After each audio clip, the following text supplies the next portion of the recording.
Good evening, everyone. I am John OLoughlin, and welcome to Macduff Lives. This is my YouTube channel, broadcasting simultaneously on a couple other social media that Andy has set up for us, and so welcome wherever you're watching from. Tonight, we're continuing the reading from last night, where we read part 13 of War Against the Weak by Edwin Black, a book I think is really, really worth digging into. I've sometimes I only do 4 or 5 parts of a book, but this one I'm about halfway through and I'm already on part 14. I know on my calendar it said minefields tonight, but you'll forgive me if I got interviewed for an hour today and did an hour with George Webb. A little bit of mind-bending exercise that I think you'll forgive me for not wanting to do something very much along those lines tonight, but instead to continue reading this very important book. And last night we talked about Rockefeller, Hitler, and eugenics. And tonight it's about Hitler, eugenics, and IBM. Both of these parts are actually part of the chapter called Hitler's Eugenic Reich, which itself is a fairly large chapter in the middle of this book. And we are now, for those reading along, on page 308.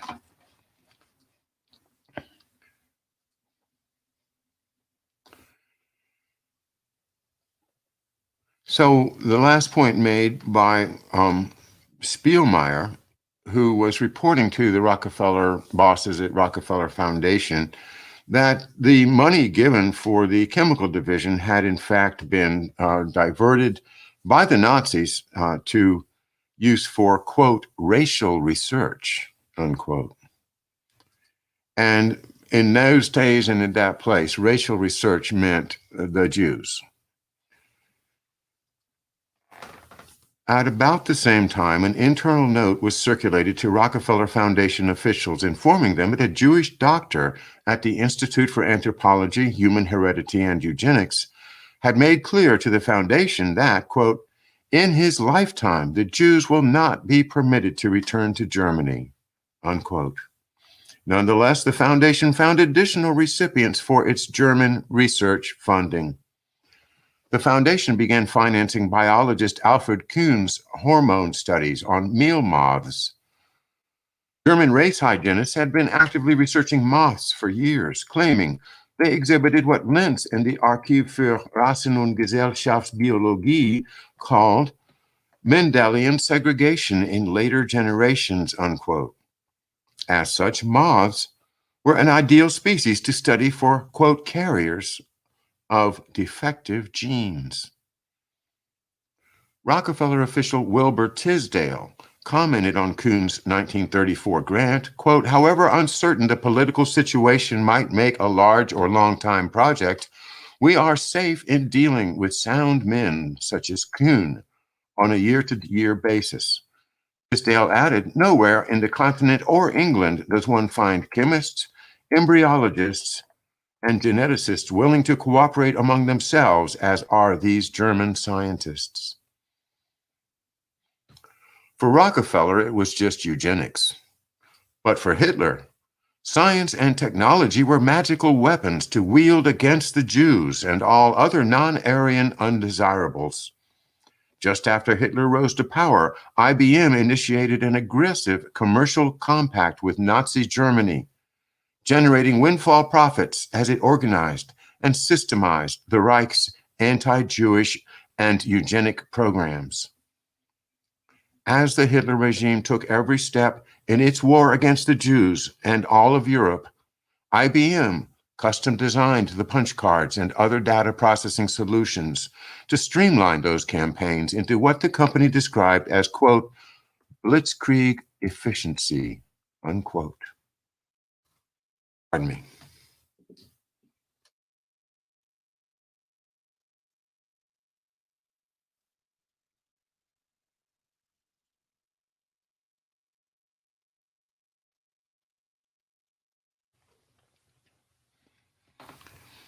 It began in 1933, when the company designed and executed Hitler's first census, From there, IBM's involvement with the Reich mushroomed.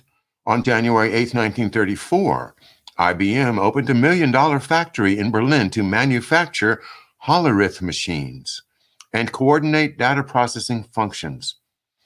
At the factory opening, the manager of IBM's German subsidiary, Willy Heidinger, spoke vividly about what IBM technology would do for Germany's biological destiny. Standing next to the personal representative of IBM President Thomas J. Watson, and with numerous Nazi Party officials in attendance at a ceremony bedecked by swastika flags and stormtrooper honor guards, Heidegger emotionally declared that population statistics were key to eradicating the unhealthy, inferior segments of German society. Quote, "The physician examines the human body and determines whether ...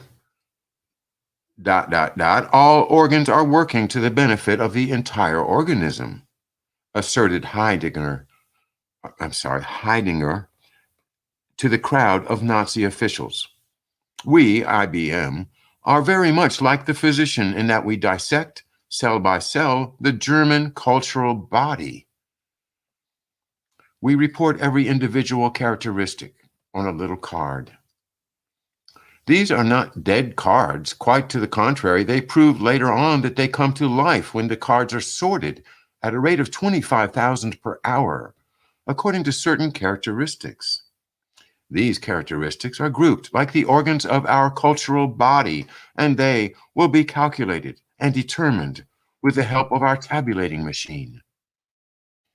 We are proud that we may assist in such a task that provides our nation's physician, in parentheses, Adolf Hitler, with the material he needs for his examinations. Our physician, with a capital PH for Hitler, can then determine whether the calculated values are in harmony with the health of our people. It also means that if such is not the case, that our, quote, physician can take corrective measures to correct the sick circumstances. Our characteristics are deeply rooted in our race. Therefore, we must cherish them like a holy shrine, which we will and must keep pure. We have the deepest trust in our physician and will follow his instructions in blind faith because we know that he will lead our people to a great future. Hail to our German people and der Führer." Most of Heidinger's speech, along with a list of the invited Nazi Party officials, was rushed to Manhattan and immediately translated for Watson. The IBM leader cabled Heidinger a prompt note of congratulations for a job well done and sentiments well expressed.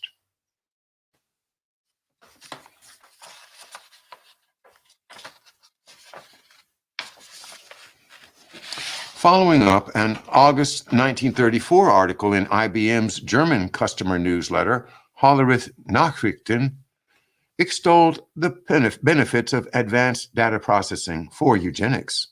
The article, entitled, quote, "An improved analysis of statistical interdependencies via Hollerith punch card process," illustrated how complex data calculations could be better interpreted and predict probabilities.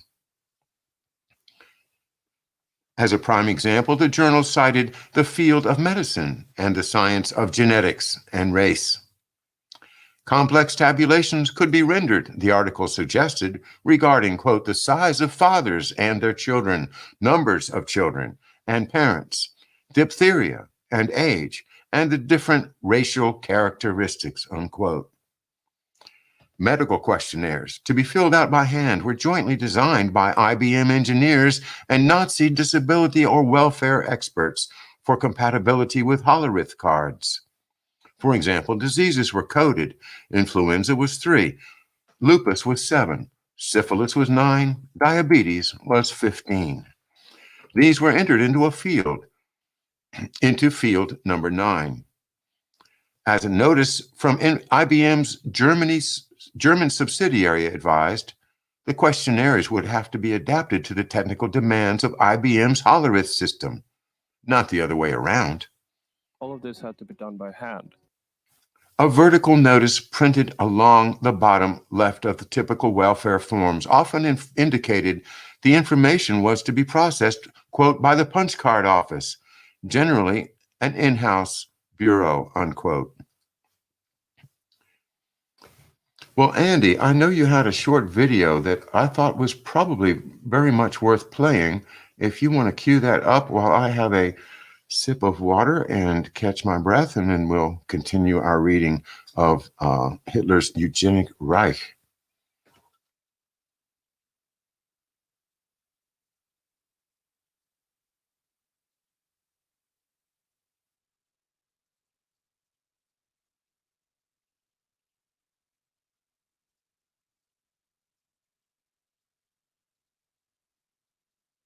In 1910, Willy Heidenberg, an acquaintance of Hermann Hollerith, licensed the tabulator to sell in Germany and started the company DHOMAG, or translated to English, German Hollerith Machines LLC.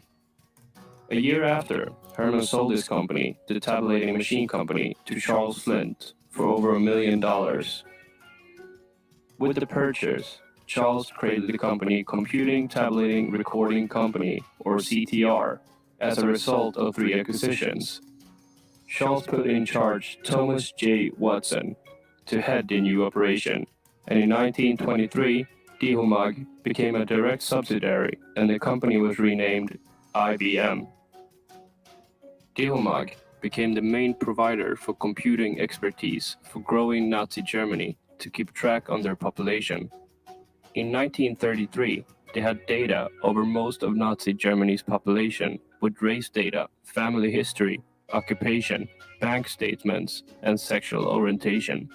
With this data, the Nazi regime was able to quickly and systematically accelerate Hitler's anti-Jewish program. At the beginning, the punch cards, machinery, training, servicing, and special project works such as population census and identification was managed directly by IBM headquarters in New York. But with the increasing need of tabulators, Thomas J. Watson traveled to Germany and invested $1 million into DHOMAG to expand their operation and increase their partnership with the Nazi regime. With this, they were able to reproduce the increasing demands of tabulators in Germany and help Hitler in his expansion. With the construction of the Holocaust camps, the tabulator was an important piece. IBM maintained a customer site known as the Hollerith department in virtually every concentration camp to sort or process punch cards and track prisoners. The codes show IBM's numerical designation for various camps. Auschwitz was 001, Buchenwald was 002, Dachau was 003, and so on. Various prisoner types were reduced to IBM numbers, with 3 signifying homosexual, 9 for antisocial, and 12 for gypsy. The IBM number 8 designated a Jew. Inmate death was also reduced to an IBM digit. 3 represented death by natural causes, 4 by execution, 5 by suicide, and code 6 designated special treatment in gas chambers. IBM engineers had to create Hollerith codes to differentiate between a Jew who had been worked to death and one who had been gassed, then print the cards, configure the machines, train the staff, and continuously maintain the fragile systems every 2 weeks on site in the concentration camps. The business was doing so well that during the 1930s, DHOMAG was IBM's second most profitable company. And with the success, Hitler gave Watson a special award to honor the extraordinary service by a foreigner to the Third Reich. After a lot of public outrage with the bombing in Paris, Watson would later in June of 1940 return the medal. IBM claimed it does not have any other information about the company during its World War II period or the operations of DHOMAG, as it argued most documents were destroyed or lost during the war. But it's safe to say that IBM's tabulator was used extensively during the World War II, and the money that the company made during this time helped them grow substantially. Thank you for watching, and I hope you enjoyed this video. If you would like to get more information about this, Wow. Andy, I thank you for playing that, and give tremendous credit to Tech Savvy, which is a page on YouTube. And I think they did a fabulous job in just a couple of minutes to give you a really convincing presentation of the intimate relationship between Adolf Hitler, Thomas J. Watson, and IBM. I'm going to now pick up where I was and continue with the a little bit more detailed story of written by Edwin Black. And again, his writing is completely backed up with copious footnotes. He's a tremendous researcher, and I totally rely on his assertions here as being based in the best research possible, a high standard indeed. A vertical notice printed along the bottom left of typical welfare forms often indicated the information was to be processed, quote, by the punch card office, generally an in-house bureau. Raceology in Nazi Germany was enabled as never before. Statistical official Friedrich Zahn extolled the fact that, quote, registered persons can be observed continually through the cooperation of statistical central offices, so other statistical population matters can be settled and regulated, unquote. Zahn proposed, quote, a single file for the entire population to make possible an ethnic biological diagnosis, to turn today's theory into tomorrow's practice. Such a file would serve both practical considerations as well as science, he added. Clarified pictures of the volume of genetic diseases within the population now gives science a new impetus to conduct research, which should promote good instead of bad genetic stock. Mathematical formulas and high-speed data processing of population and medical records would indeed become the key to Jewish persecution in Nazi Germany. In November 1935, Germany took the next step. Defining just who was a Jew was problematic since so many of Jewish ancestry were practicing Christians or unaffiliated. Throughout 1935, German race specialists, bolstered by population computations and endless tabular printouts, preferred their favorite definitions of Jewishness. Some proposals were so sweeping as to include even those with the faintest Jewish ancestry, similar to the familiar, quote, one drop race purity laws in Virginia.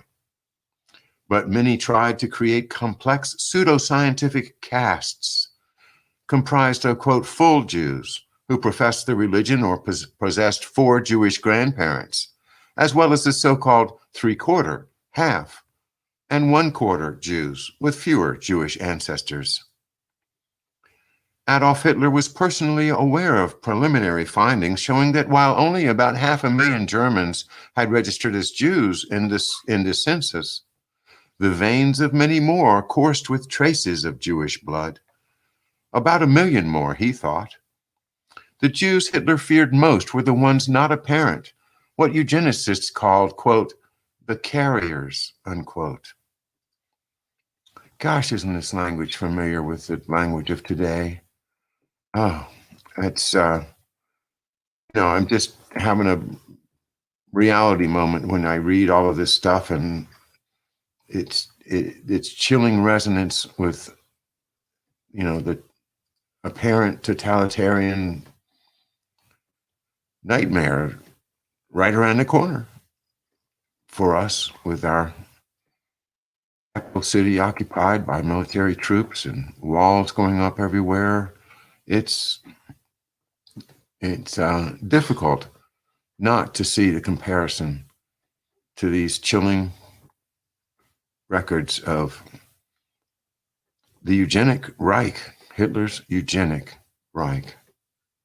and the role of American money, American corporate expertise.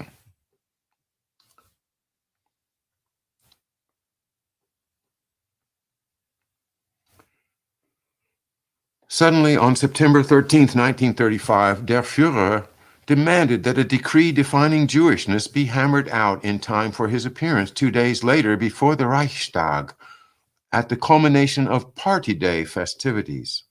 Top eugenic experts of the Interior Ministry flew in for the assignment, working with drafts shuttled between Hitler's abode and police headquarters.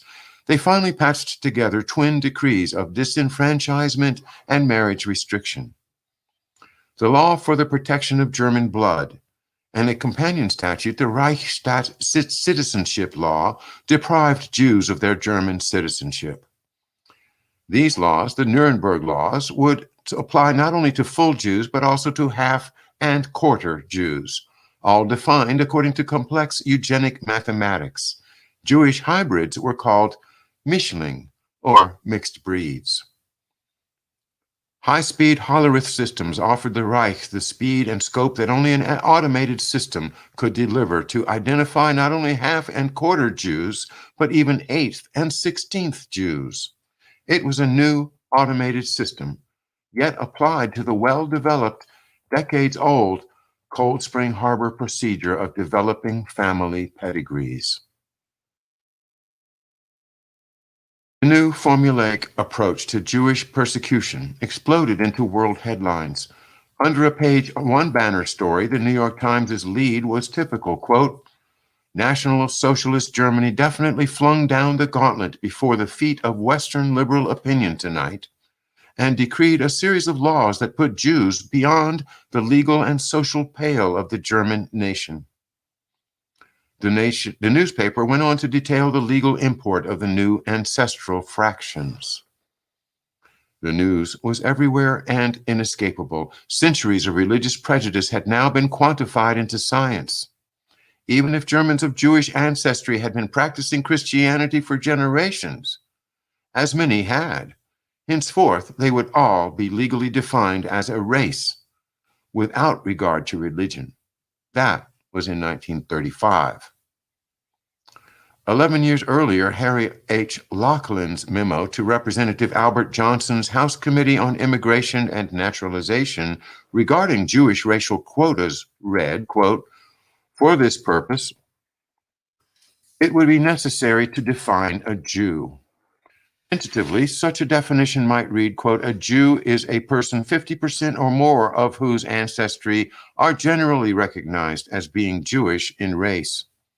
The definition applies entirely to race and in no manner to religion.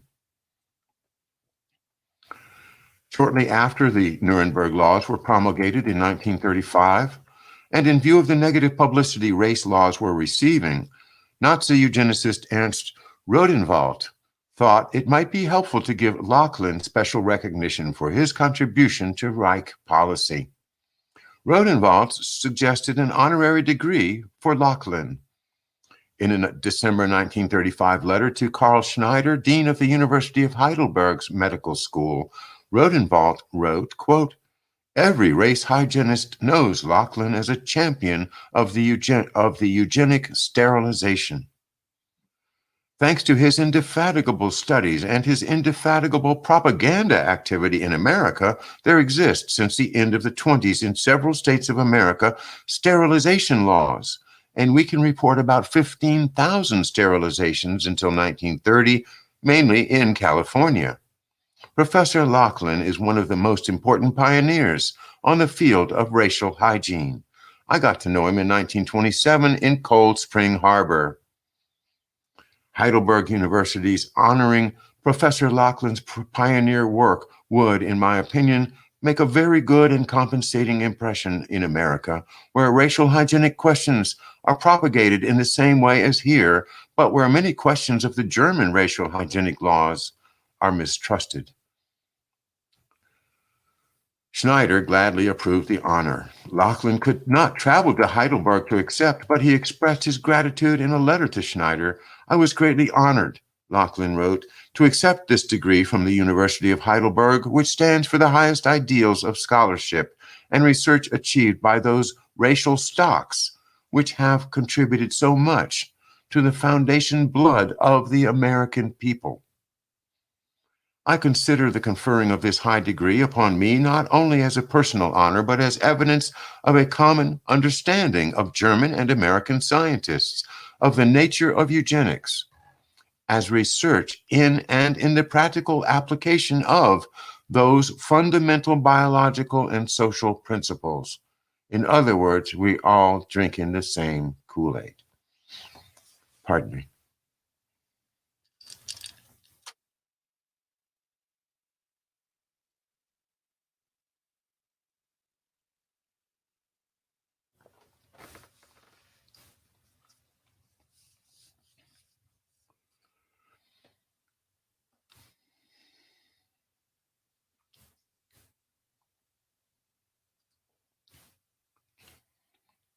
So this interaction between the German eugenicists and the Cold Spring Harbor, Carnegie, Rockefeller, Ford Foundation funded eugenicists has been ongoing for the entire 20th century, from the beginning until now. We're at 1935, and it continues, as the book will show, right up into and even through World War II, as nobody really recognizes the intimate relationship between IBM and the Holocaust. I mean, yes, that was a wonderful presentation we watched on the YouTube, but do they tell that in schools? I don't think so. Do our kids understand that it's American corporations and American banks and American investors that were behind the whole Nazi movement? Not just American, but prominent Americans like the Rockefeller family, Standard Oil, all of these interties with IG Farben, which basically made them almost partners in the sense that business is business. You know, if you happen to be in the arms business, war is a good thing. But, you know, it's not your war. You're just there to supply the arms for a reasonable price. Well,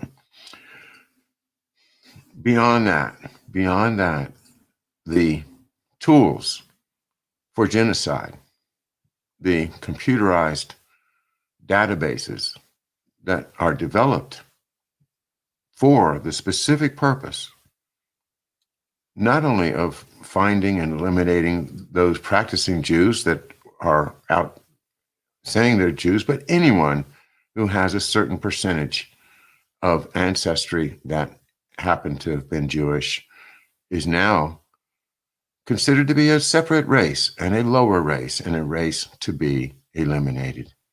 It's horrific. And how can we look at IBM in the same way once we know this story?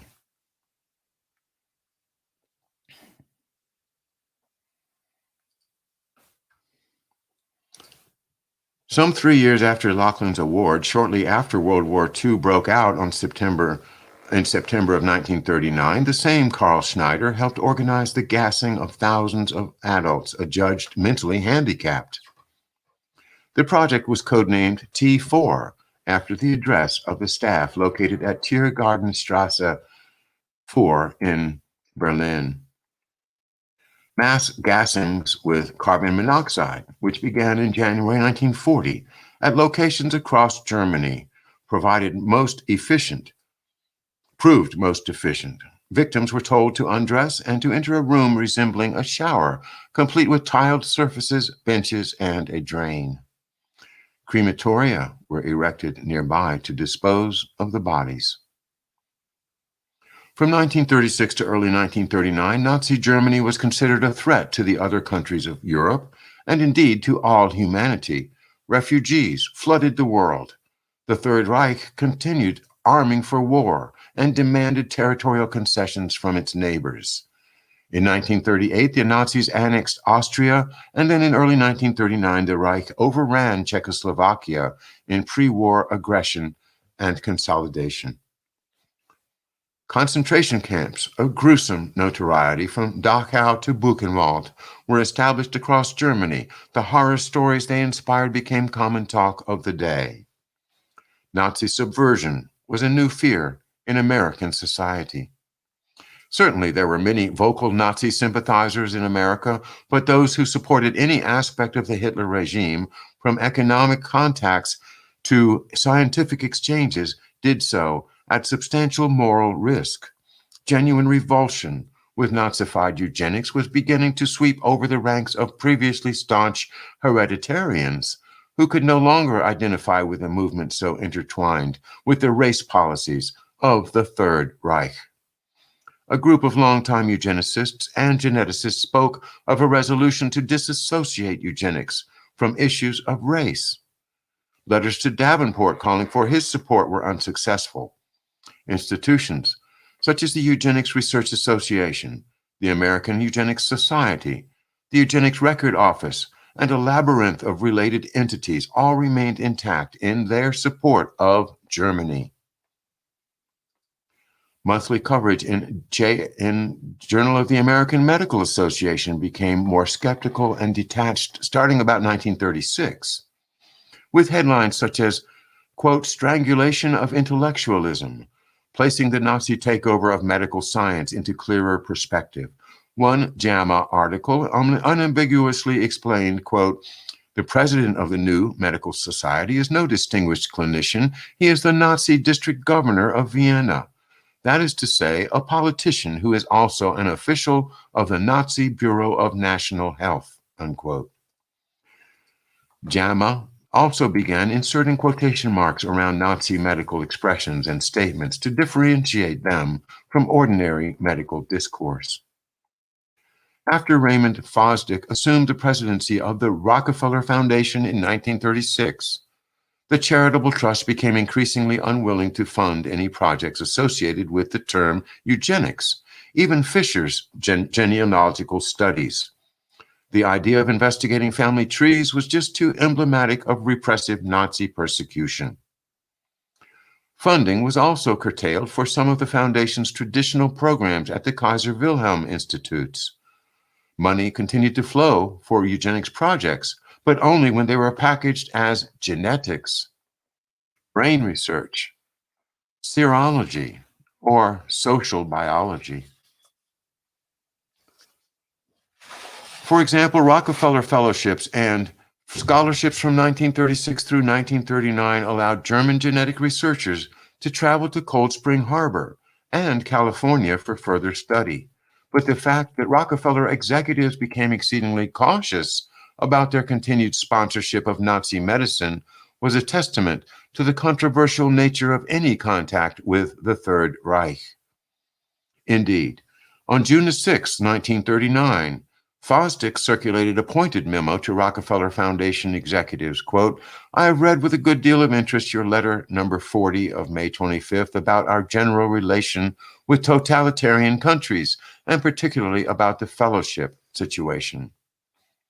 The rumor, which Mr. Kittredge brought back from Geneva to the effect that the foundation was boycotting all requests from Germany, is of course hardly correct.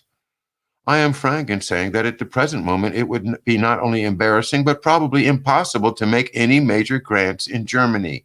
There is a matter of public policy involved here, which has to be taken into consideration, and I do not believe that this is the moment to consider any sizable requests for assistance from German sources. Fosdick added that individual fellowships to German scientists would still be possible, but only, quote, if sifted with rigid scrutiny to make sure that we are not being used for ulterior purposes, unquote. He added, I earnestly hope that this evil hour will soon pass. Despite Nazi Germany's descent into pariah status, core eugenic leaders were steadfast in their defense of fascination with and general admiration for Hitler's program. In late 1935, ERA President Clarence Campbell traveled to Berlin for the World Population Congress, an event staged under the patronage of Nazi Interior Minister Frick.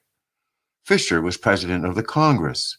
Campbell created a scandal back home when he loudly and passionately proclaimed his admiration for Hitler's policy. Quote, "The leader of the German nation, Adolf Hitler," declared Campbell, "ably supported by Frick and guided by the nation's anthropologists, eugenicists, and social philosophers, has been able to construct a comprehensive racial policy of population development and improvement that promises to be epochal in racial history.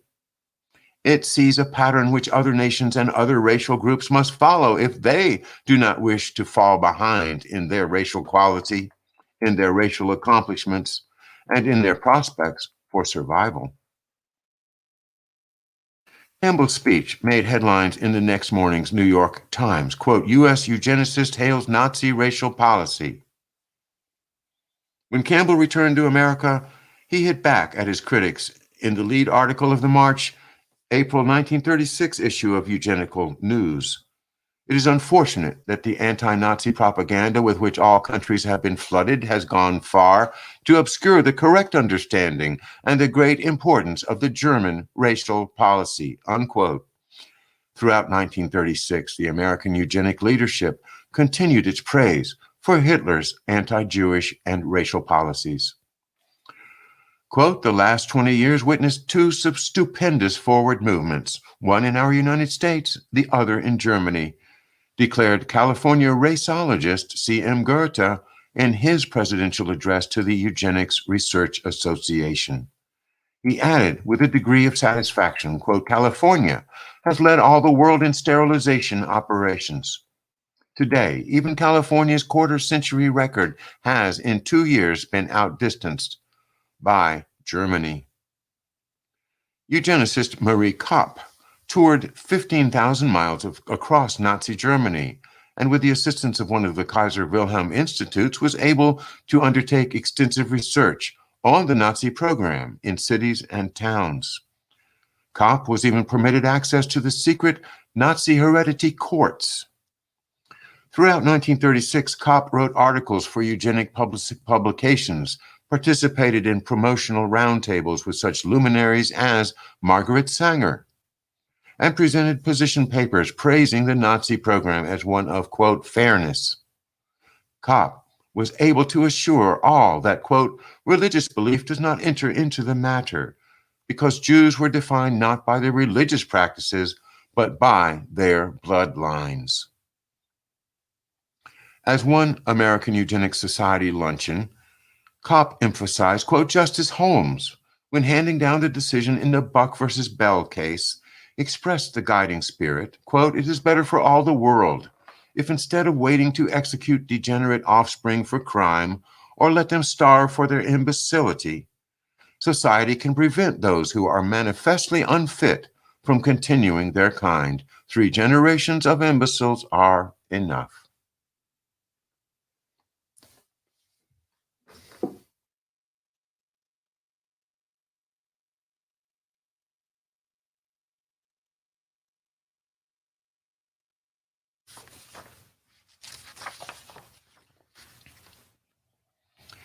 In 1937, Loughlin and his Cold Spring Harbor office became the U.S. distributor of a two-reel Nazi eugenic propaganda film entitled Erbkrank, the Hereditary Diseased. Erbkrank began with scenes of squalid German slums, where superior Nordic families were forced to live because so much public money was spent on bright, well-constructed institutions to house the feeble-minded. Loughlin loaned the film to high schools in New York and New Jersey, to welfare workers in Connecticut, and to the Society for the Prevention of Blindness.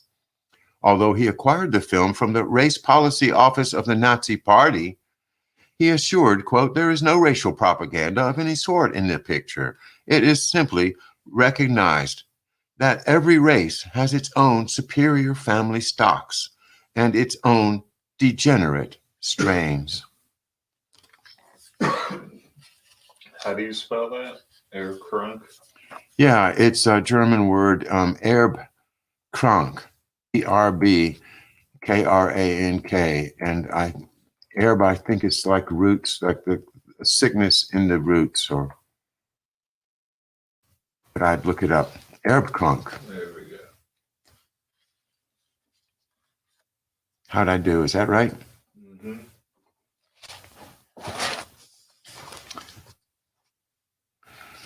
Yet, in fact, the film declared, quote, Jewish liberal thinking forced millions of healthy folk nationals into need and squalor.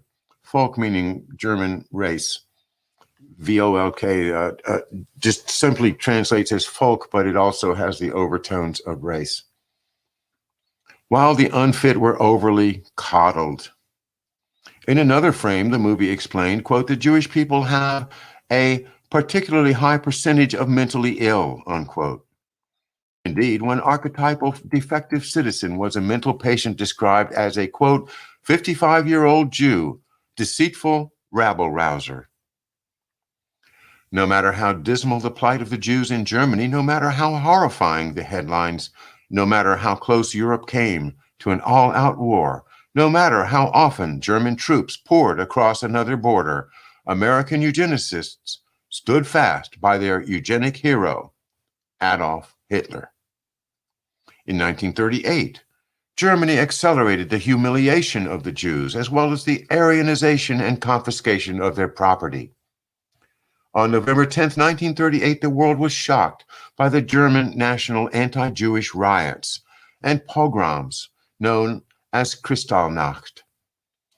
Over 100 synagogues were burned across the Reich, and thousands of Jews were marched off to concentration camps.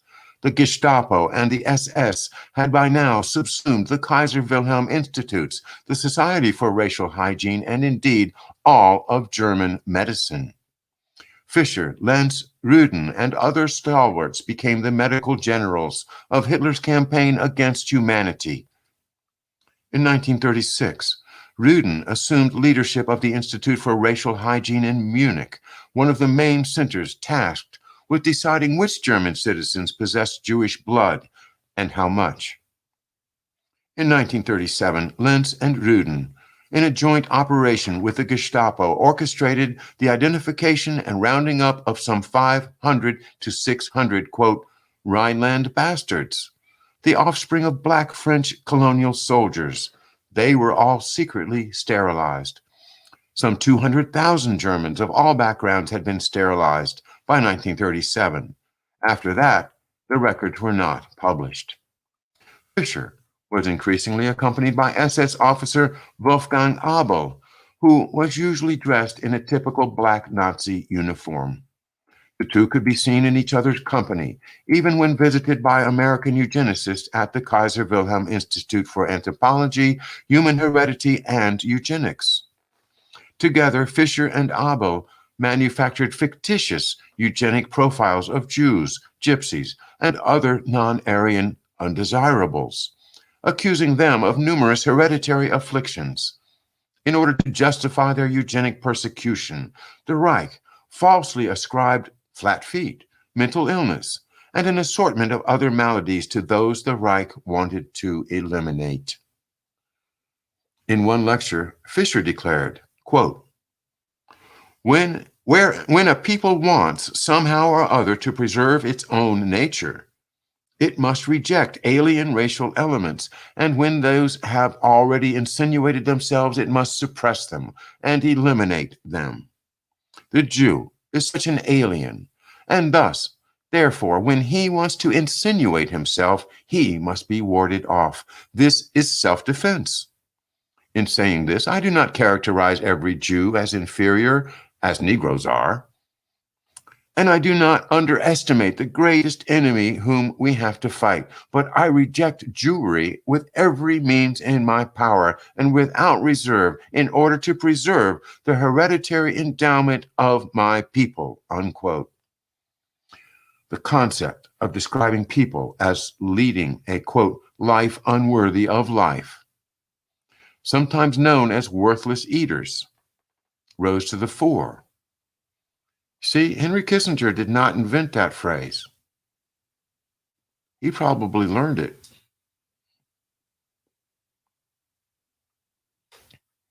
Eugenic terminology and conceptualizations such as subhuman and bacterium were becoming more than jargon. They were becoming policy guidelines.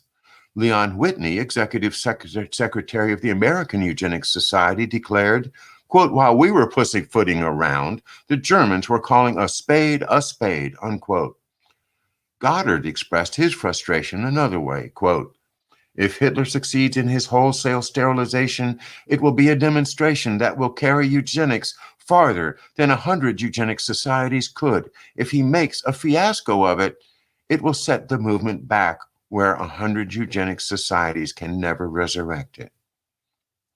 On September 1st, 1939, Germany launched its blitzkrieg against Poland, beginning World War II. The Reich needed hospital beds and had to ration its wartime resources. Now the medical men of German eugenics would graduate from sterilization to organized euthanasia. Lentz helped draft euthanasia guidelines whereby a patient could be killed, quote, "by medical measures of which he remains unaware," unquote. The continued existence of those classed defective could no longer be justified in Hitler's war-strapped Reich. Beginning in 1940, thousands of Germans taken from old age homes, mental institutions, and other custodial facilities were systematically gassed. Between 50,000 and 100,000 were eventually killed. Psychiatrists steeped in eugenics selected the victims after a momentary review of their records, jotted their destinies with a pen stroke, and then personally supervised the exterminations. With the war raging, Lothrop Stoddard, a leader in the Eugenics Research Association, traveled to Nazi Germany. His 1940 book, Into the Darkness, celebrated Hitler and Nazi eugenics. Quote, "Nothing is so distinctive in Nazi Germany as its ideas about race," wrote Stoddard. "Its concept of racial matters underlies the whole National Socialist philosophy of life and profoundly influences both its policies and practices. We cannot intelligently evaluate the Third Reich unless we understand this basic attitude of mind." As is well known, the Nazi viewpoint on race and the resultant policies are set forth by Adolf Hitler himself in the pages of Mein Kampf, the Bible of National Socialism. The future Führer therein wrote, quote, "It will be the duty of the people's state to consider the race as the basis of the community's existence. It must make sure that the purity of the racial strain will be preserved. In order to achieve this end, the state will have to avail itself of modern advances in medical science. It must proclaim that all those people are unfit for procreation who are afflicted with some visible hereditary disease or are the carriers of it, having such people rendered sterile." Focusing on Hitler's Jewish policy, Stoddard observed, quote, "The relative emphasis which Hitler gives racialism and eugenics many years ago foreshadows the respective interests toward the two subjects in Germany today. Outside Germany, the reverse is true, due chiefly to Nazi treatments of its Jewish minority. Inside Germany, the Jewish problem is regarded as a passing phenomenon, already settled in principle and soon to be settled in fact, by the physical elimination of the Jews themselves from the Third Reich." Stoddard was so favored by Hitler that Der Führer granted him a rare, exclusive audience. In a chapter entitled, quote, "I See Hitler," Stoddard wrote of the moment of his encounter in these words, quote, "At that moment, I was bidden to the presence," unquote. Goebbels' ministry escorted Stoddard around Berlin and arranged access to other senior Reich officials, especially those concerned with race policy. The eugenics courts, normally conducted in secret, granted Stoddard extraordinary permission to sit on the bench next to the judges and observe their racial judgments of Jews and non-Jews alike.